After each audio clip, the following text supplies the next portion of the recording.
Welcome to the Curious Case. I'm Davis, your host for tonight's mystery. Tell me, where are you listening from this evening? Somewhere quiet, I hope, because tonight's story is anything but. In the small town of Clever's Hollow, a banker vanished, leaving behind a single check and a message that was never meant to be read. Miss Marple has seen many strange cases, but this one reached straight into the past. Secrets buried, names erased, and a vault that should have stayed locked forever. Now, let's begin. The banker who deposited a deadly secret. Morning light stretched across Clever's Hollow, soft gold on brick, smoke curled from chimneys. A cart rattled down the cobbled lane. Mrs. Penfold, the baker's wife, swept her doorstep as she always did. 2 doors down, young Tim Bailey chased his dog past the post office. Ordinary sights, ordinary sounds. A village that breathed in rhythm, slow, predictable, safe. At the corner by the church gate, Barnaby Porter, the town banker, locked his office door. He adjusted his hat, nodded to the milkman, and crossed to the White Hart Inn. His habits were clockwork. Dinner at 7, ledger balanced before 9. A man of schedules and spotless shoes. Inside the inn, Eleanor Bailey polished the brass counter, humming faintly. She smiled as Mr. Porter entered. "The usual table, sir?" "Always," he replied, setting his briefcase on the chair beside him. He liked the same seat, the same stew, the same brand of tea. Change irritated him. He believed order kept life tidy.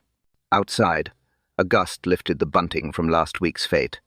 It flapped against the lamp-post, tangled in its own ribbon. No one bothered to take it down. No one noticed the small pattern stitched into its edge 3 dark crosses, almost hidden in the fabric. At the next table, 2 farmers spoke in low tones. Something about the harvest. Something about the bank delaying payments. Mr. Porter pretended not to hear. He always pretended not to hear. By the door, an old clock ticked, steady as a heartbeat, then stopped. The silence lasted barely a second, long enough for Eleanor to glance up, frown, and wind it again. The pendulum swung. The moment passed. Evening came early that day. The air thickened with the scent of rain. Villagers hurried home before the storm. Only Mr. Porter lingered, sipping his tea, eyes on the window. He seemed restless, as if counting something, as if waiting. Eleanor wiped her hands on her apron, watching him. "Will you be locking up late tonight?" she asked. He smiled faintly. "Just finishing a small matter at the office," he said. Then, lowering his voice, added, "Some debts. Don't stay buried forever." She blinked, unsure she heard right. When she looked again, he was gone, walking briskly into the dusk, briefcase in hand, rain beginning to fall. No one thought much of it then, but patterns always meant something. Rain washed the streets clean by morning. The village stirred late, slower than usual. Shutters creaked open, doors unlatched. But the banker's office stayed dark. Eleanor noticed first. She stood at the inn window, towel in hand, watching the road.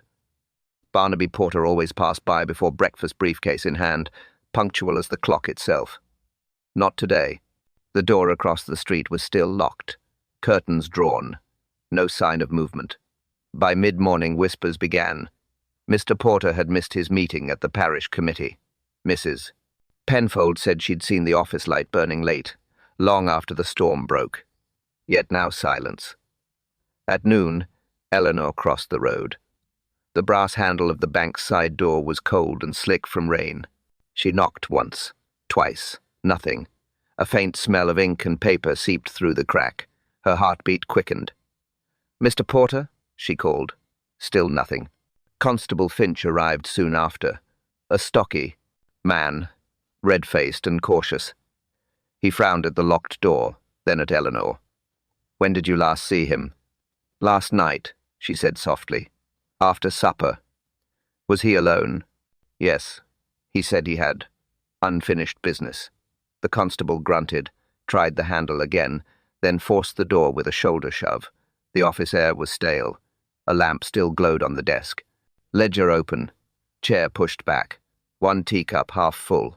No Barnaby Porter. Eleanor pressed a hand to her mouth.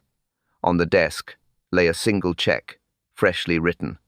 Her breath caught as she read the name. Pay to the order of Miss Jane Marple. Amount, $50,000. The ink was still damp. Beside it, a folded note edges, smudged with fingerprints. The constable unfolded it carefully. Dark ink, hasty hand. The truth lies buried in the vault. The key is lost to time. But you must dig, Miss Marple. The price of silence is too great. Finch frowned, rubbing his chin. What vault? What key? He glanced at Eleanor. She looked pale, uncertain.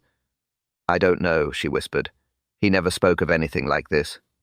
The constable's eyes swept the room again. No struggle. No sign of theft. No tracks on the wet floorboards. Everything neat. Too neat. He locked the office again and stepped outside, notebook in hand. Strange business, he muttered. A man doesn't just vanish. Eleanor looked down at the note still trembling in her hand. The paper smelled faintly of cologne and rain. Something about the handwriting hurried, but deliberate, like a warning left in fear. She folded it once more and stared at the name on the check. Miss Marple. Why her? Why now? The constable sighed. I'll send word to Street Mary Mead, he said. Perhaps she'll know what to make of this. Eleanor nodded slowly, eyes still on the paper. The ink shimmered faintly under the light. The name glowed like a secret. But why was it made out to her? Miss Marple. Arrived in Clever's Hollow 2 days later. The rain had passed, leaving the streets shining like glass. Her small suitcase rested neatly by her feet as she stepped from the carriage, gloved hands folded, eyes calm but alert. The constable met her outside the bank. Miss Marple, ma'am, he said with a respectful nod. Glad you came. We're quite puzzled over this one. She smiled faintly. I dare say you are, Constable Finch. Vanishing bankers are rarely tidy affairs. He led her through the narrow street to the office. Villagers watched from doorways, whispering as she passed. An elderly woman in a blue shawl murmured, She'll sort it out. Just you wait. Miss Marple gave her a gentle nod. I shall do my best. Inside, the room was untouched since the discovery. Ink scent lingered. The desk still held the check, the note, the half-empty cup of tea. Miss Marple stood still for a moment, letting silence settle. Then she moved forward slowly, deliberately, eyes sweeping every surface. You've not disturbed anything, I hope? She asked. No, ma'am, Finch replied. We sealed the place. Very wise. She lifted the check with her fingertips, studying the neat handwriting. Porter's hand, without question. Neat loops, very controlled. Her gaze drifted to the note beside it. The handwriting was similar, yet not quite the same. Slightly heavier strokes. More hurried. The pressure of fear. She said nothing at first, only turned the paper under the light, tracing the faint indentation left by the pen. Constable? Who found this? Eleanor Bailey, ma'am. Works at the inn. She's the one who raised the alarm. I see. She must be quite observant. Finch hesitated. She's shaken but steady enough. Would you like to speak with her? Yes, please. Moments later, Eleanor entered, hands twisting her apron. Miss Marple, she said softly. I never imagined he'd disappear like that. Marple smiled kindly. Most people who vanish don't intend to, my dear. Tell me, how well did you know Mr. Porter? Since I was a child, he was always proper, quiet. But last night, she paused. He seemed frightened. He kept glancing out the window. Ah, Marple murmured. Fright has a way of showing itself when we least expect it. She moved to the window, studying the glass. A small smudge near the latch caught her eye. Circular, oily, not from a bare hand. She touched it lightly with her gloved finger. Constable, she said quietly, was the window checked? Finch frowned. We looked, yes, locked from inside. Indeed, she said. And yet... Her words trailed off as she examined the lock more closely, one tiny scratch where a tool might have turned it from outside. She straightened, eyes thoughtful. Sometimes, she said softly, we see order where someone has carefully arranged disorder. Eleanor blinked. What does that mean, Miss Marple? It means, my dear, that this scene is too perfect. She looked down once more at the check. The signature glimmered faintly under the lamplight. She tapped it once with her finger. It wasn't random, she said quietly. Morning light filtered weakly through the bank's window. Dust motes drifted in the air, soft and slow, as Miss Marple sat at the banker's desk. The constable waited nearby, notebook open, while Eleanor stood by the door, twisting her apron again and again. Marple's fingers traced the edge of the ledger. She turned a few pages, each filled with tidy sums and columns of figures, precise to the last decimal. Then she paused. At the center of the book, a faint ridge beneath the paper caught her attention. She tapped it lightly. Something was hidden beneath the page. "Constable," she said, "would you hand me your penknife, please?" Finch blinked. Oh. Yes, ma'am." He passed it over awkwardly. With delicate care, Miss Marple lifted the corner of the ledger page. A small envelope, thin and pressed flat, slid out and landed on the desk. She glanced up briefly. "You didn't find this before, did you?" Finch shook his head. "No, ma'am. We didn't go prying in the books." Marple smiled faintly. "That's why you asked me here." She opened the envelope slowly. Inside was a folded sheet, no words, only a sketch. An oak tree drawn in hurried strokes, roots sprawling wide. At the bottom corner, faint handwriting read, "Beneath the roots. The key sleeps with time." Eleanor gasped. "The oak. That must mean the old tree at the edge of town." Her voice trembled with sudden energy. "It's ancient, been there since before the village itself." Finch frowned. "Nonsense. Could be any oak. Half the countryside's full of them." He leaned closer, squinting. "Could just be a metaphor." Miss Marple tilted her head, eyes narrowing slightly. "Perhaps. But metaphors rarely leave maps." She examined the paper again. The drawing was smudged near one corner as though someone had handled it recently, nervously.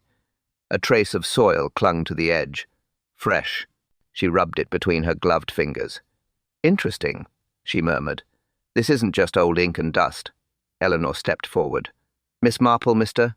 Porter had an old history book on his desk that night. A leather one. "I thought nothing of it, but maybe it's connected." "Where is it now?" "In the back room, ma'am. I kept it safe." Finch crossed his arms. "Books, sketches, trees. Seems a lot of fuss over nothing. Maybe the man just lost his mind." Miss Marple looked at him sharply. "Bankers rarely lose their minds, Constable. They misplace their secrets." She stood, folding the sketch carefully and slipping it into her handbag. Then she turned to Eleanor, her expression calm but firm. "You," said the old oak. "Yes? The one near the stream?" Eleanor nodded quickly. "Yes, ma'am." Miss Marple reached for her coat. Her eyes glinted with quiet resolve. "Then that," she said, fastening the button, "is where we begin." She glanced once toward the window, the morning sun already pale and thin. "Take me there," she said. "Now." The path to the old oak wound through damp grass and fading mist. Birds called faintly from the hedgerows, their songs lost in the hush of morning. Eleanor walked ahead, clutching her shawl tight. Miss Marple followed, her steps measured, her gaze fixed on the hill ahead. Behind them, Constable Finch muttered under his breath, boots squelching in the mud. "There it is," Eleanor whispered.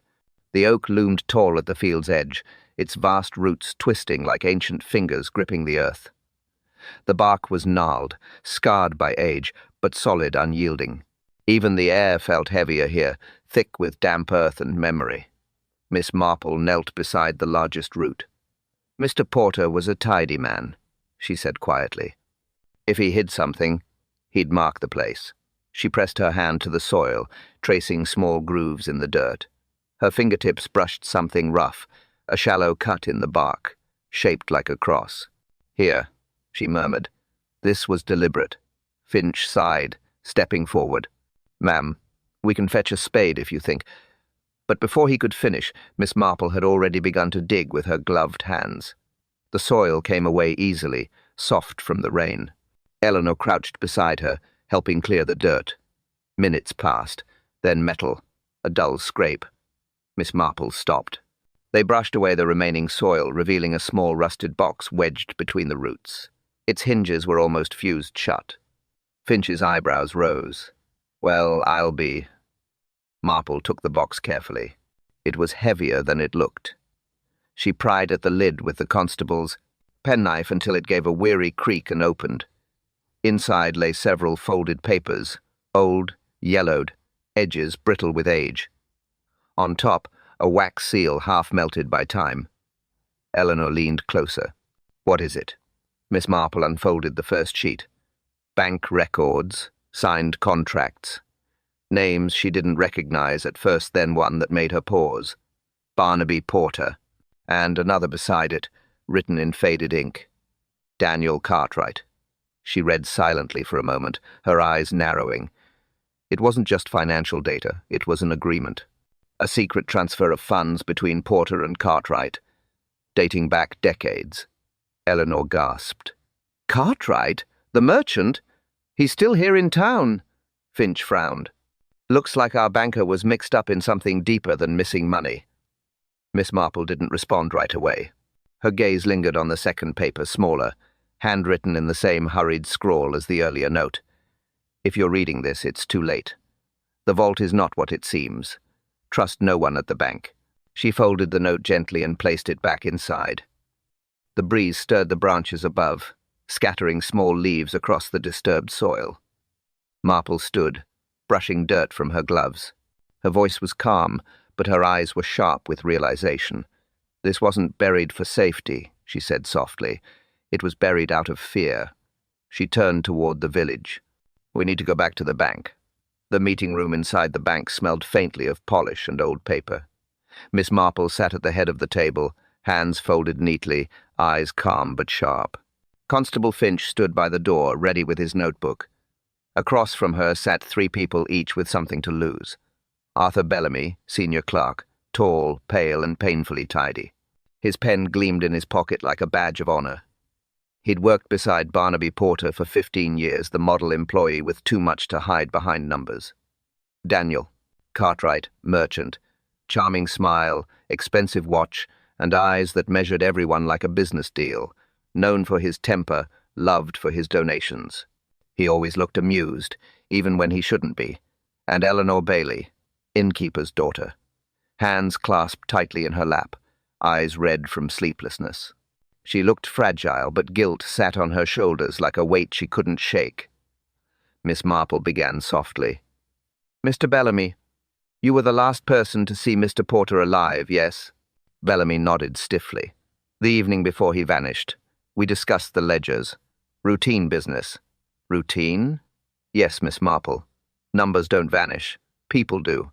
She tilted her head. "And yet your handwriting appears on a ledger note, dated that same evening, a deposit you can't account for." Bellamy's lips thinned. "Clerical error." "No such thing," she said quietly. He adjusted his spectacles, avoiding her gaze. A small twitch near his mouth betrayed the lie. She turned to Cartwright. "You knew Mr. Porter personally?" Cartwright smiled, leaning back. "Of course. The man handled my accounts. Trusted fellow. Trusted, yet you argued last month over a loan renewal." His smile didn't waver. "Business gets heated. Nothing more." Marple studied him for a moment. His cufflink was missing on one sleeve, a small detail, but he kept tugging his jacket to hide it. Nervous habit. She filed it away. Then she looked to Eleanor. "Miss Bailey, you told the constable you saw Mr. Porter the night before he disappeared." "Yes," Eleanor whispered. "He was quiet. Said he had to settle things." "Settle things," Marple repeated. "Did he mention the vault?" Eleanor hesitated, eyes darting toward Bellamy. "No, ma'am. Nothing like that." Marple caught the pause a fraction too long, a glance too sharp. "Fear, not confusion." Finch stepped forward. "You're certain of that?" Eleanor nodded quickly, too quickly. "Certain." Marple tapped the table gently. "The vault. Everyone avoids the word, yet everyone knows it." Silence stretched. The clock on the wall ticked once, twice. "Secrets," Marple said softly. Have a sound. Usually silence. Bellamy cleared his throat. You think one of us? I don't think, she interrupted. I observe. Her eyes moved from face to face. Bellamy sweating now, straightening his tie. Cartwright smiling, but his fingers restless on the table. Eleanor still, too still. Then Cartwright spoke. Perhaps you should ask fewer questions, Miss Marple. Some things in Clever's Hollow are best left alone. His voice was calm, but his eyes flicked sideways just once, toward the window. He looked at the window too quickly. By late afternoon, the air in the bank felt lighter, falsely so. Constable Finch entered the meeting room, his face bright with news, his boots thudding confidently across the floor. Miss Marple, he said, barely hiding his grin. I think we've got it sorted. Marple looked up from her notes. Oh? Yes, ma'am. The evidence from the oak box, the papers, the contracts, it all points to Daniel Cartwright. He's the one who benefited most. Money, access, motive. Cartwright, sitting at the end of the table, raised his eyebrows. I told you already, I'm no criminal. I invest. That's all. Finch continued, undeterred. We also found the missing cufflink in the soil under the oak tree. That's your man's, right there. Seems Porter discovered the fraud, confronted him, and well, Cartwright made sure he'd stay quiet. He turned toward Miss Marple. I've already sent word to the station. They're ready for an arrest. Cartwright gave a soft laugh.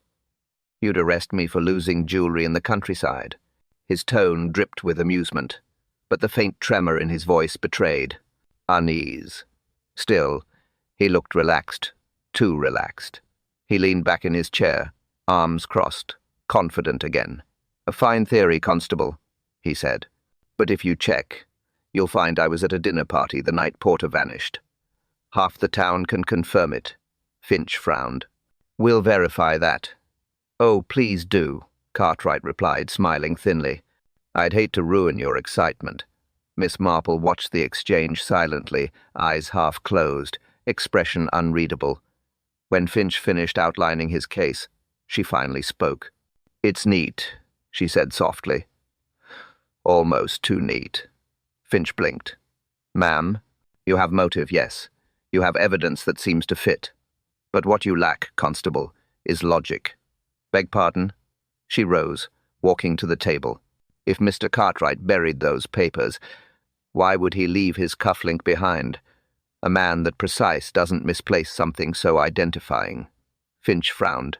Could have fallen off. Perhaps, she murmured. But perhaps it was placed there by someone who wanted us to look in the wrong direction. Cartwright gave a low chuckle. Now that's convenient, isn't it? The detective saving her favorite theory. Marple ignored him. Tell me, Constable, did you examine the handwriting on the hidden note? Of course. Porter wrote it. No, she said calmly. He didn't. Both men stared at her. She picked up the paper, holding it toward the light. The hand trembles here, she pointed. And see this curl in the letters. Not Porter's. His were disciplined. This, she tapped the ink line gently, belongs to someone mimicking order while masking panic. Finch scratched his head. Then who? She smiled faintly. That, Constable, is what we must still discover. Eleanor, standing quietly by the doorway, shifted her weight. Her gaze fell to the floor, then quickly away. Marple noticed. A small, telling silence passed between them. Finch sighed. So, you're saying the case isn't closed? Marple turned back to the papers, her tone calm, but final. It's not over yet. Evening shadows crept across the bank's conference room. The lamps burned low, their light stretched thin over the table. Miss Marple sat in her chair, silent, waiting. Constable Finch stood beside her, holding a small brown envelope fresh from the evidence file. Across from them sat Eleanor Bailey. Her eyes were rimmed red, her hands folded tightly in her lap. She hadn't spoken since morning. She looked small in the chair, fragile, but Marple had seen fragile masks before. Miss Bailey, Marple began softly, you withdrew a large sum from the bank 2 days before Mr. Porter vanished. Eleanor flinched. That's not true. Marple raised a hand gently. It is. The receipt was found hidden in Mr. Porter's files. Under your name. Finch slid the document across the table. The signature was unmistakable. Eleanor's breath hitched. Her fingers tightened. "I didn't steal anything," she whispered. "No one said you did," Marple replied. "But you did pay someone, didn't you?" Silence. The clock ticked softly. Outside, a carriage rolled by, its wheels fading into distance. Eleanor's eyes darted to the paper again. Her lips trembled. It was to keep him quiet. Finch leaned forward. "Who?" Her voice cracked. "Mr. Porter." Marple nodded slowly. "Go on." Eleanor took a shaky breath. "He found out something from years ago. About my father. About money that wasn't supposed to exist." Her eyes filled with tears. "He said it could destroy families, ruin the bank." "So you paid him," Finch said flatly. "To protect your father?" Eleanor shook her head. "To protect everyone. He said he'd expose it unless I helped him find the key. The one from the old vault." "The vault," Marple murmured. "Always the vault." She leaned closer. "And what was in it?" Eleanor hesitated. Her breathing grew shallow. Finally she whispered, "Documents, contracts, names of people who used the bank for illegal transfers. My father was part of it. So was Cartwright." Finch's eyes widened. "You're saying—" "I'm saying he wanted to make it right," she cried. "He said he'd confess everything, return the money, end it all. But they wouldn't let him." "Who wouldn't?" Marple asked quietly. Eleanor looked down. "Cartwright. And Bellamy. They told me if I didn't help them, they'd frame me instead." Tears fell now, fast and uneven. "I thought it would stop if I paid him, if I made him promise to stay silent. But he wouldn't take it. He said silence was just another lie." Marple's voice softened. "So you bribed him, and when that failed, I begged him not to tell. I begged him." Her voice broke completely. "And then, the next morning, he was gone." The room was still. The only sound was Eleanor's breath, ragged, uneven. Finch closed his notebook slowly. "So that's it," he muttered. "Money, secrets, and fear." Eleanor looked up, eyes glassy but defiant. Her voice came out small, almost broken. "It wasn't just money," she whispered. "It was a bribe." The storm broke just after midnight. Thunder rolled across Clever's Hollow, rattling windows and shaking the glass in the bank's upper office. Constable Finch was halfway through writing his report when the door burst open. A young officer stood breathless in the doorway, hat soaked, eyes wide. "Sir, there's been another one." Finch shot up from his chair. "Where?" "At the inn, sir. Mr. Bellamy, he's dead." Within minutes, Finch and Miss Marple were outside, rain slashing sideways across the cobbles. Eleanor followed close behind, trembling beneath her shawl. The White Hart Inn glowed. Faintly through the downpour, its door wide open, people gathered in shock. Inside, the room smelled of smoke and panic. Arthur Bellamy lay slumped near the hearth, his spectacles cracked, his face pale and still. A broken glass lay beside his hand, a faint scent of almonds rising from the spilled drink. Finch crouched down, jaw tight. "Poison," he muttered. "Must have been in his brandy." He turned to the room. "Who brought it to him?" A frightened barmaid raised her hand. "He ordered it himself, sir. Said he needed to think." He looked frightened. Eleanor's hand covered her mouth. Oh, God, he knew something. Miss Marple knelt beside the body, eyes focused, calm even in the chaos. She lifted the broken glass delicately, sniffed once, then placed it back. "Cyanide," she said softly. "Quick, bitter, merciless. He didn't choose this."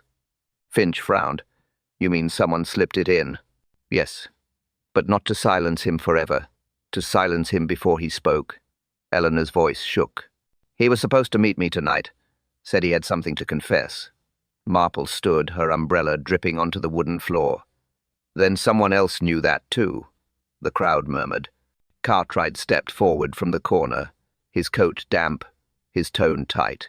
"Inspector, this has gone too far. First Porter vanishes, now Bellamy's dead. It's clear what's happening." Finch turned sharply. "And what's that, Mr. Cartwright?" Cartwright's jaw clenched. "Someone's trying to destroy the bank and me with it. I want protection." Miss Marple's eyes flicked to him briefly. You do seem very eager to shift the fear away from yourself. He stiffened. Are you accusing me again? I never accuse, she said mildly. I simply notice what others overlook. She turned toward the window, watching the storm whip through the street. Timing. Always timing. Porter vanished 2 nights before the quarterly audit. Bellamy died the evening Eleanor confessed her part.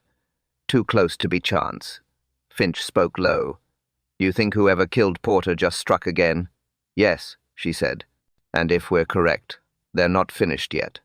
Eleanor looked up sharply. Who's next? Marple reached for her coat. Her expression had changed soft warmth replaced by cold precision. She glanced once toward the bank across the square. Rain hammered harder. Lightning flashed. The vault, she said quietly. That's where this ends. Finch blinked. Now? Marple nodded once, eyes steady. We need to move. Now. The wind had calmed by morning, but Clever's Hollow carried a silence that felt heavier than the storm.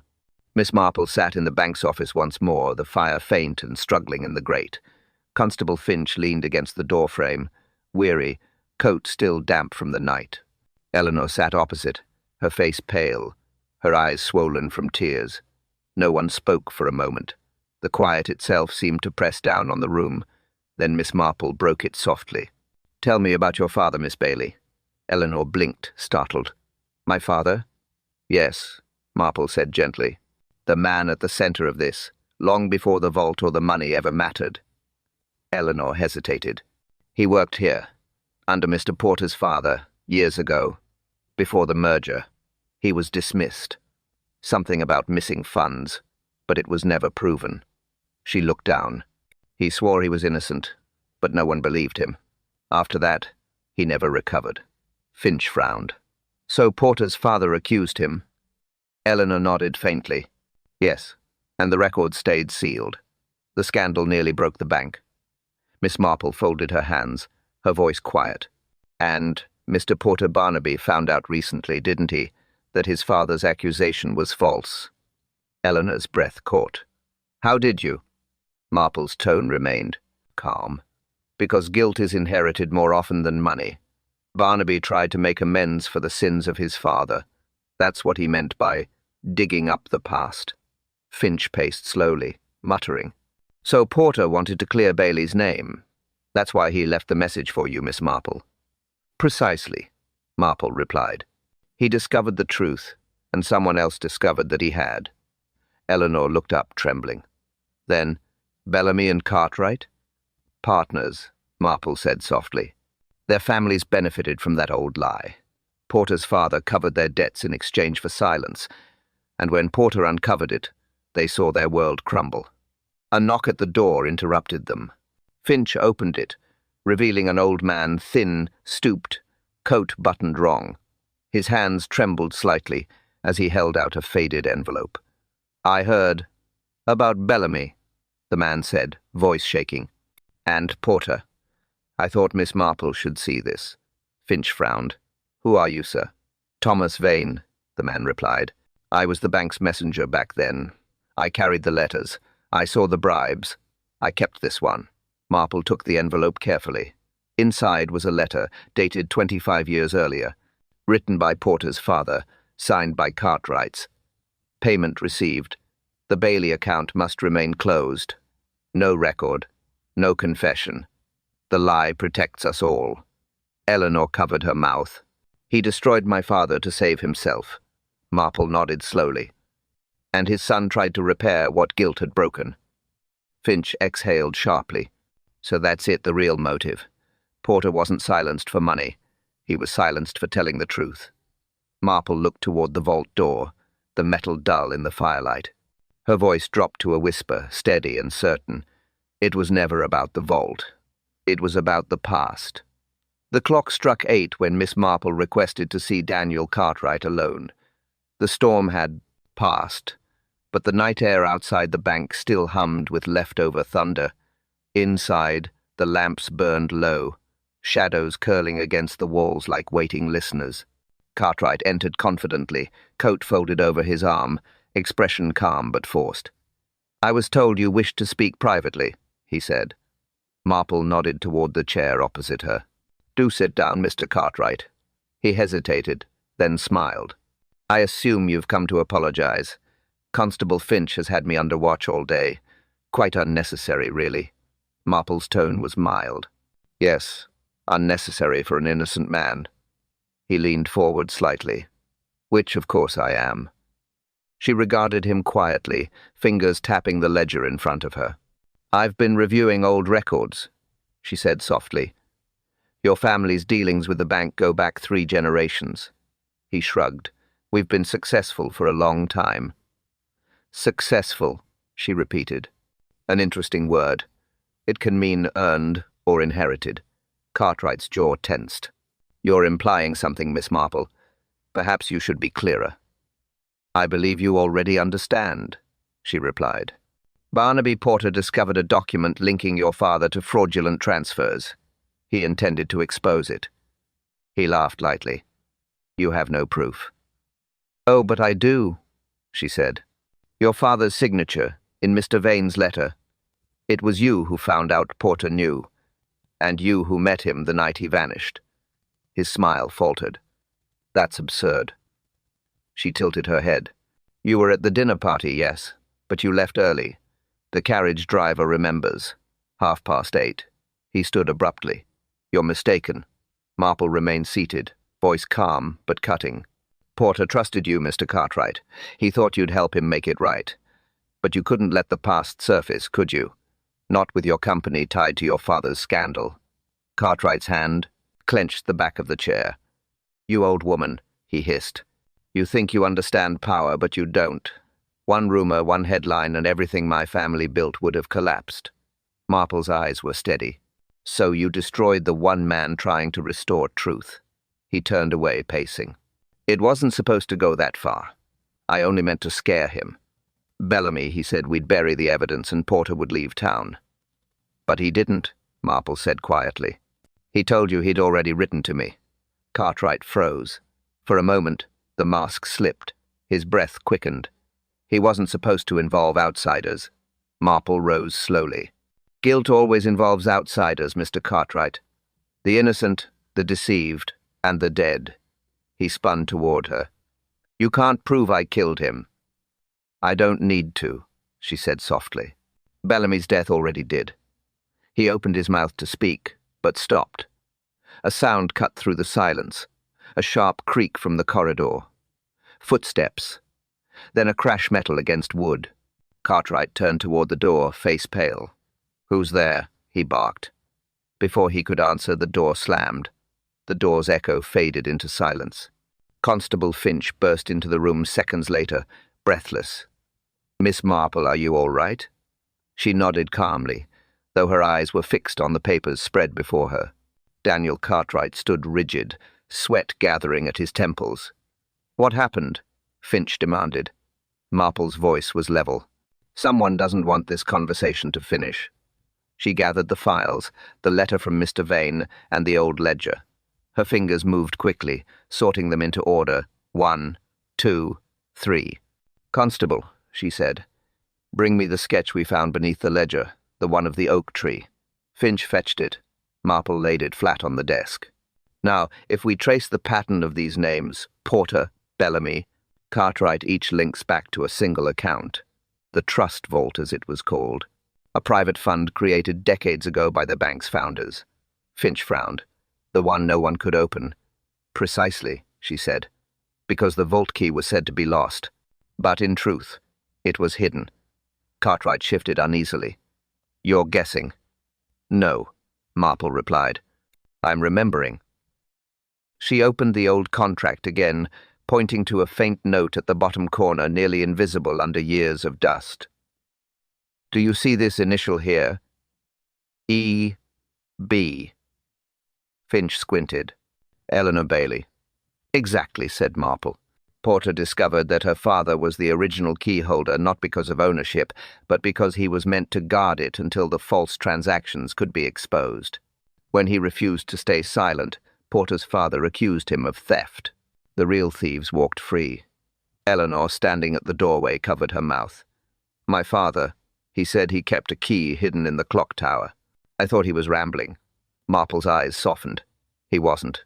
The man carried his conscience longer than his shame. Finch blinked. So Porter found the key, tried to open the vault, and was betrayed, Marple finished. He confided in someone he trusted. Her gaze turned to Cartwright. Someone who knew the history. Someone who stood to lose everything if those papers inside were found. Cartwright said nothing. His hand twitched once at his side. Marple stepped closer. Porter didn't vanish because he ran. He was taken, his body likely hidden near the same oak where he buried the evidence. Bellamy knew, and when guilt began to eat at him, he reached for confession. You silenced him before dawn. Finch's pen froze mid-note. And the key? Marple smiled faintly. Already moved. Porter placed it somewhere only the innocent would think to look. She opened the drawer of the banker's desk, the one she'd noticed since the first day. Its false bottom clicked free with a soft sound. Inside lay a small brass key, dull with age but unmistakable. A tag dangled from its ring. The handwriting was neat, deliberate. For the one who seeks truth, not gold. Eleanor gasped. That's... Marple nodded. Yes, the vault key.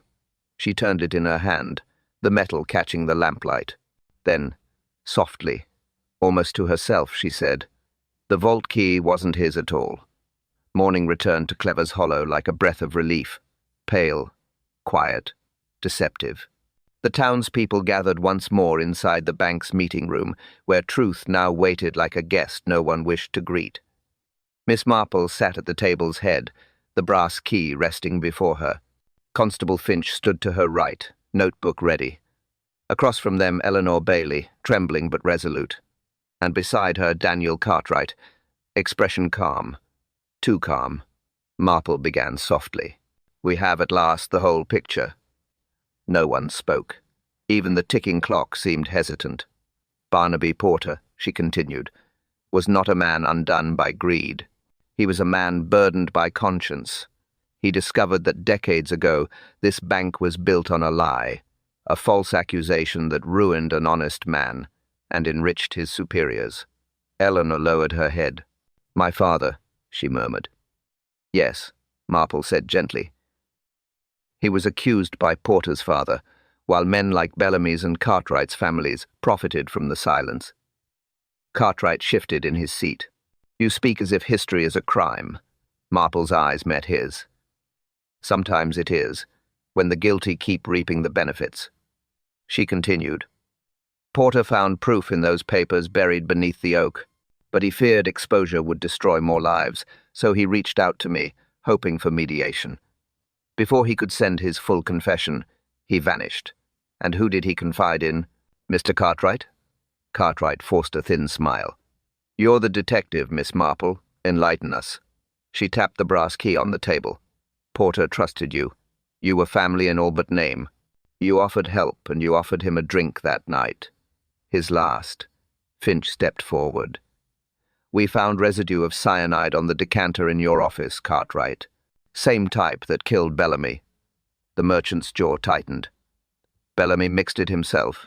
He was terrified. Indeed he was, Marple interrupted, but not enough to die by his own hand. He was meeting Eleanor that night to confess your involvement. You reached him first. Cartwright's composure cracked. You have no witnesses. Marple looked toward the doorway. I have one. Thomas Vane stepped in, old but steady. His voice shook, but his eyes were clear. I saw you, sir, at the vault that night. You were dragging something heavy toward the carriage house. Cartwright's face went white. That's nonsense, he hissed. Marple's tone turned gentle final. No, Mr. Cartwright. That was Barnaby Porter. You buried his body near the oak you thought no one would revisit. Silence fell. Then Finch spoke. Daniel Cartwright, you're under arrest for the murders of Barnaby Porter and Arthur Bellamy. Cartwright rose, trembling with rage. You don't understand. It wasn't supposed to happen this way. Marple's expression softened. It never is, Mr. Cartwright. Evil always begins as a small excuse. As Finch led him out, the room stayed hushed. Eleanor sat still, tears sliding silently down her cheeks. Marple reached for her hand.